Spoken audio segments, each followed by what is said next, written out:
Is Beth Carpenter, and she's going to be speaking today on medical intuition, body scanning made easy. Please help me welcome Beth Carpenter.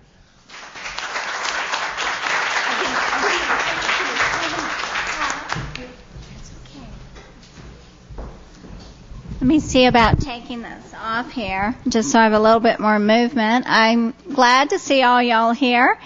And this is to talk about body scanning made easy. I am a naturopath and a medical intuitive. And as a medical intuitive, I didn't go through training like what Carolyn Mace does or other people like that. I was actually doing it before their books came out. And it was something that I realized that I developed totally on my own. I was going through a very serious cancer experience. And through that process is when my medical intuitive / body scanning, I like to call it body scanning, was developed. And because the doctors that I was working with, they're like, well, keep an eye on things and let us know if something's not quite working, And I didn't realize that what I was doing is I was checking on the inside through this internal site to see what was going on. And one day I remember I was out with my mom somewhere, and I think we were at a grocery store or a bank, and I went, oh my gosh, look at that person's liver. Do you see what's wrong with their liver? And she said, no. And I went, oh, maybe I'm seeing something other people aren't seeing. And so I realized that I had honed in a gift that I could use to help other people. And I've always believed in things and making them simple. I like to provide things for people that is simple, that you can do yourself. I mean, you can stand on one foot and jump around, and ceremony and ritual is wonderful, but really things are a lot simpler than what we try to do. Most of the time it's like we try to make it really complicated. And so even though I've talked about being a medical intuitive in the past, I felt like it might be interesting if we talk about how you can do it. All right? And has anybody experienced or done anything with like body scanning, medical intuitive before? Okay, wonderful. Anybody else? Oh, he's not raising his hand, but your point. Okay, good. Is this something y'all feel comfortable with? Everybody's kind of closing off, If anything's crossed, open up. There we go. Yeah. It's real interesting, even when you're body scanning somebody, if they're so compressed in, it's like, oh, there's a crimp somewhere, and you open up, oh yeah, uncross please, cutting off some circulation. This talk really is so that we can do this live in the moment, and I'm going to direct you on exactly what to do. Are you guys open to that? Yes. Cool. Okay. And it doesn't matter whether you think you're right or wrong. Please don't judge yourself. That's not what this is about. Okay? It's just about doing, and through experience and doing it repeatedly, you get better. Okay? So take some deep breaths in and out. Just get yourself relaxed. You're in this room on this beautiful day. Just allow yourself to relax. You don't worry about anything else. Not about needing an oil change or needing to go eat. Doesn't matter.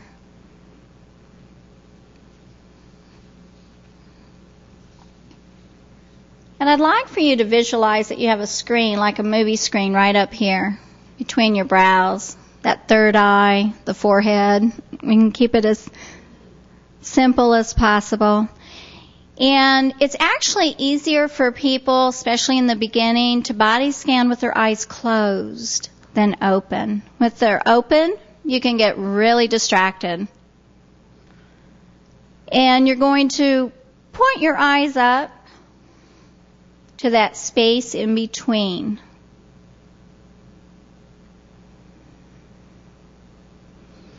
I like to scan from the head down. Some people like to scan from the feet up.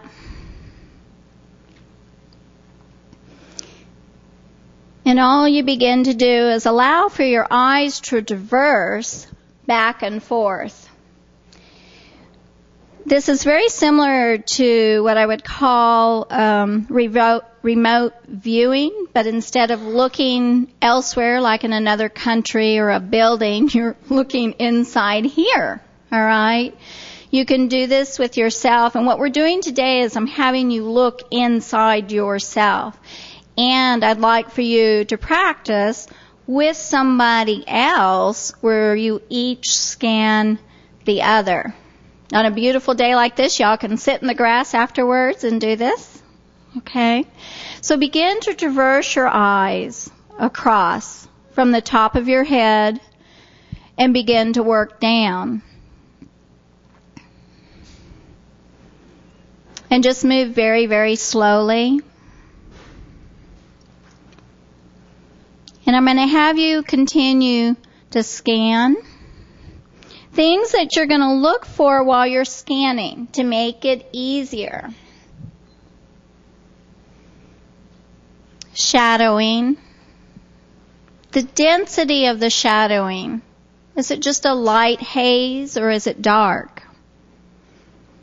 And if you go to look and you're going, well, everything's dark in there. Pretend like you've got like a great big windshield wiper right on top here. And clean it off. If you like the little squeegee sponges, use that. But wipe it off. Clean it off.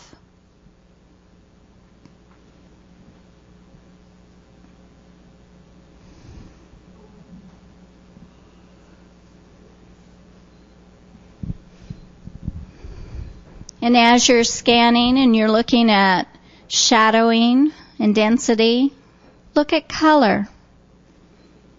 Is there color? Is the color clear? Or is it murky?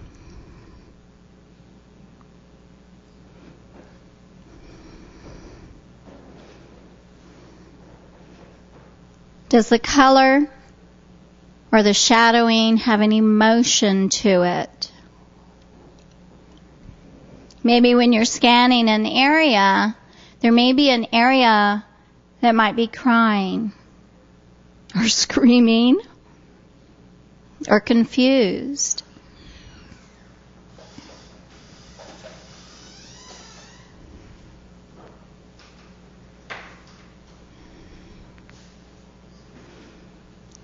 Make note of that. Because when we're done, I'm going to have you write this down on what you're seeing. And it's not about any sort of judgment.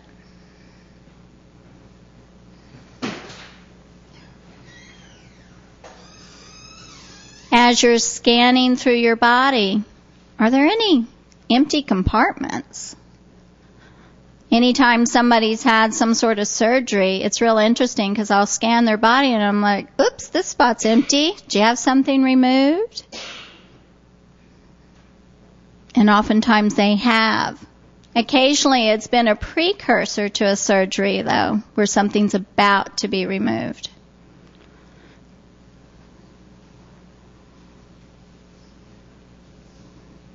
Always remember to breathe while you're scanning. Because sometimes when you're scanning, if all of a sudden something stops or there's some sort of block where you can't see any further, if you take some deep breaths, it allows it to move.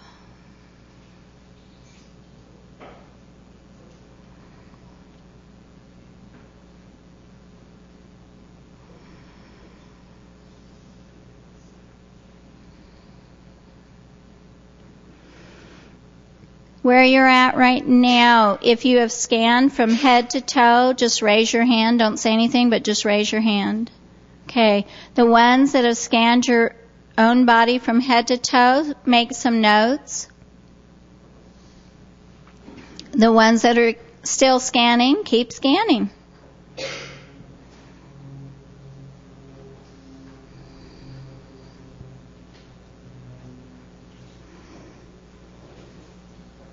Don't worry about finding solutions at this time. Just focus on the scanning portion, because it'll become more clear as I begin to answer questions afterwards. Occasionally, when you go to scan a body, not normally yourself, but somebody else, you won't be able to scan their body. It'll be like stuck at a certain point. So you look at that block, or sometimes there will actually be a person. I remember scanning this person one time, and I went to scan him, and I said, "Whoops, excuse me, did your mother just die?" And he said, "Yes." I said, "Well, she doesn't want me to look at your body. What's her name?" And so he gave me her name, and I called her by name. It says, "Okay, I'm not going to hurt your son. I'm just going to scan his body. Will you please let me?" And she's like, "Okay." But she was protecting her son, even though he was all grown up, from the other side. So, how many more people have finished scanning? Raise your hands. Okay. Go ahead and make some notes.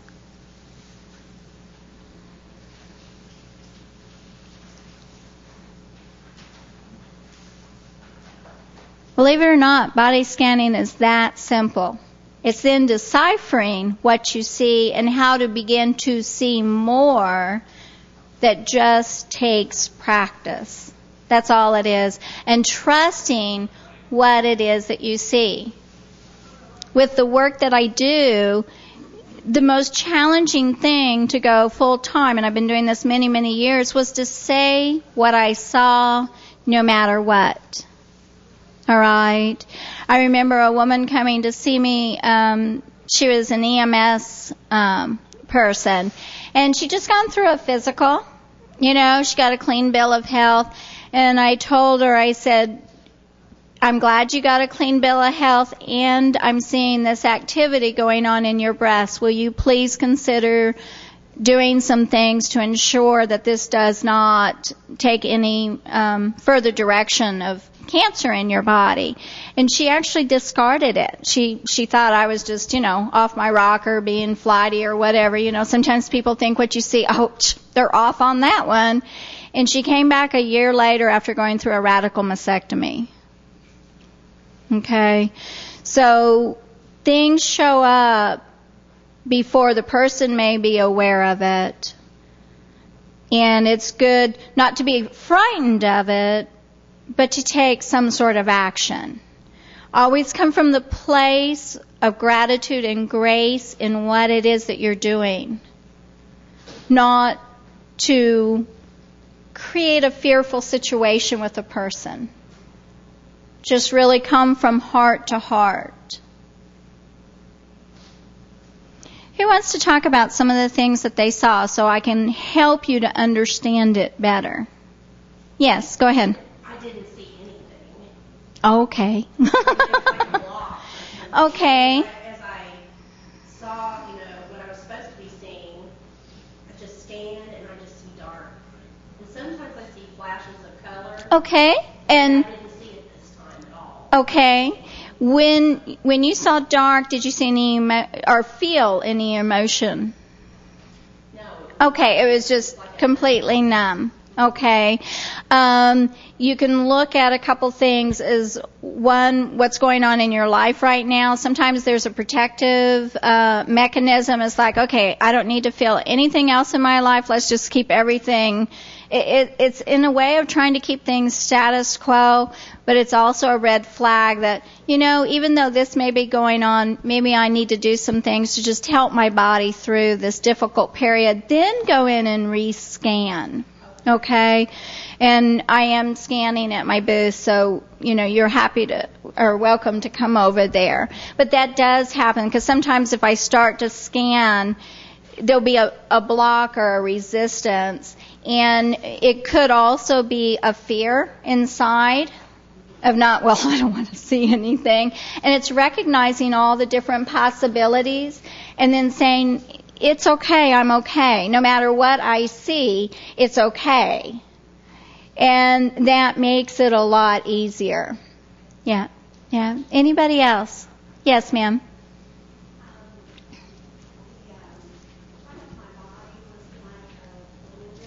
The front of your body was like a window? Okay.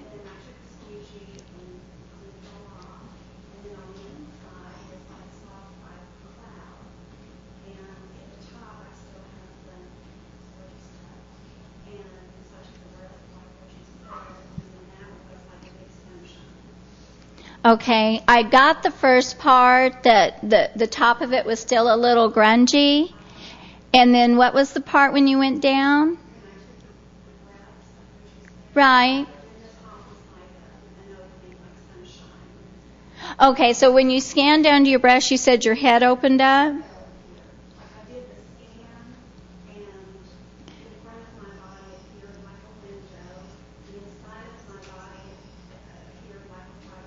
Okay. Okay. Okay, good. And I think pay attention to those signs when what they give you is sunshine. That is a message, is one of the ways to clear your head. I think sometimes people get so caught up in being in buildings and work and stuff. And I would also look at sunshine as also that of consuming yellow foods. And when I talk about foods being a certain color, this does not mean dyed food, okay? This is naturally occurring color in food. So I would definitely bring in some yellow foods. I would get some sunshine. Sunshine helps to heat the body and increases circulation. It works as a dilator because of that. And the head is a very difficult area to get circulation in. So when you're thinking of terms of dilators. So that's really good. Yeah, thank you. It was very difficult to hear you. And could everybody hear her, or was it just me? Oh, you could? Okay. Well, good. That's great. All right. Was there anything else that you'd like to share that you had questions on before I go on?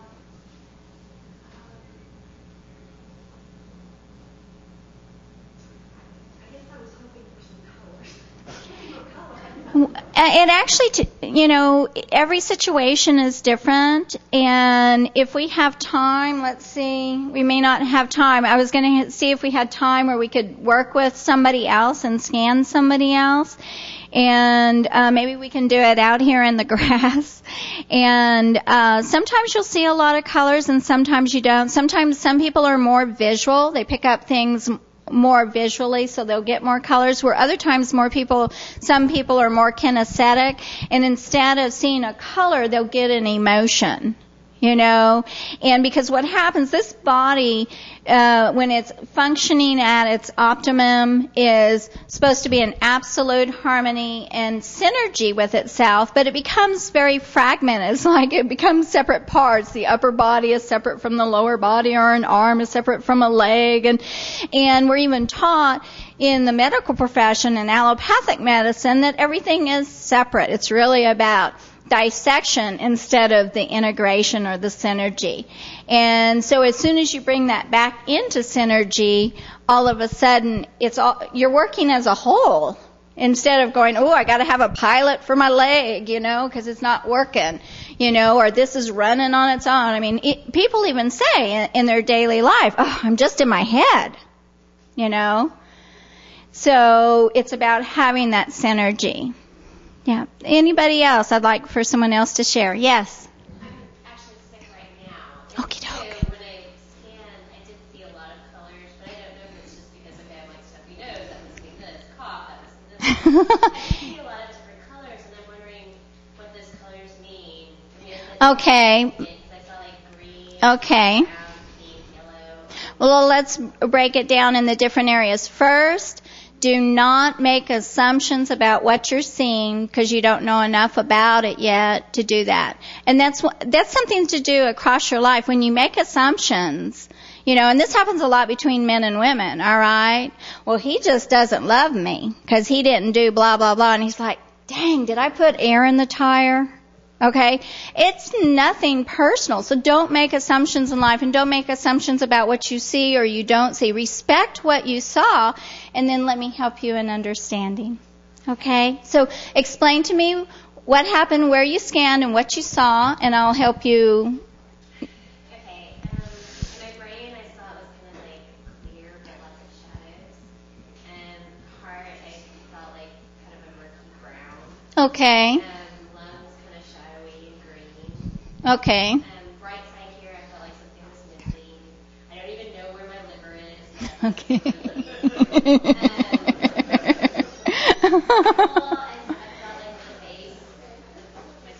Okay. How far down on your spine was the purple? Just like kind of like At the tailbone? Okay. and then legs were orange, knees were golden, and I have a shin here that's pink, and foot that's yellow. Okay. A lot of colors.